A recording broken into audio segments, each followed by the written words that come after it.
Ning karong buntaga ipakita nako ang sakyanan nga nasortihan ako nga pila ka tuig sa akong kinabuhi nga wala pa ko nakakuha sa gamit ni Kabiboy.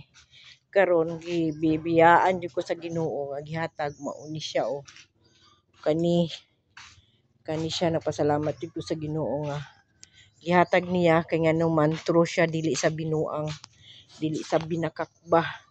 Kani siya dili man ni siya binuang nga ingon ka nga maghimo-himo lang siya og kanang baligya nga iyang himo ang pangwarta, pero true siya kay ngano para sa kuha tinuod siya kay ako sa una nga wala pa ko'y gamit niya. Sige ko ginadamgo nga lain. Mga demon siya ba nga basta lain kayo. Since nga nakakuha ko ani ayang gamit, primero ang nakuha nako is porcelas.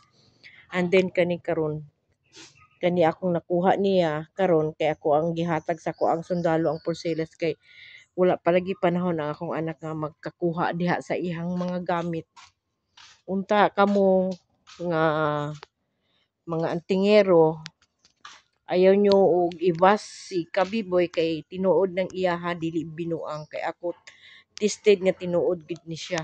Kay ako pobre ko sa dugay na kong pagpuyo aning kalibutan na nag 2025 mao ang pag-abot sa ko ang grasya sukad nga pagkuha nako almost mga 8 months o 10 months pa gikan sa pagkuha nako sa iyang mga gamit.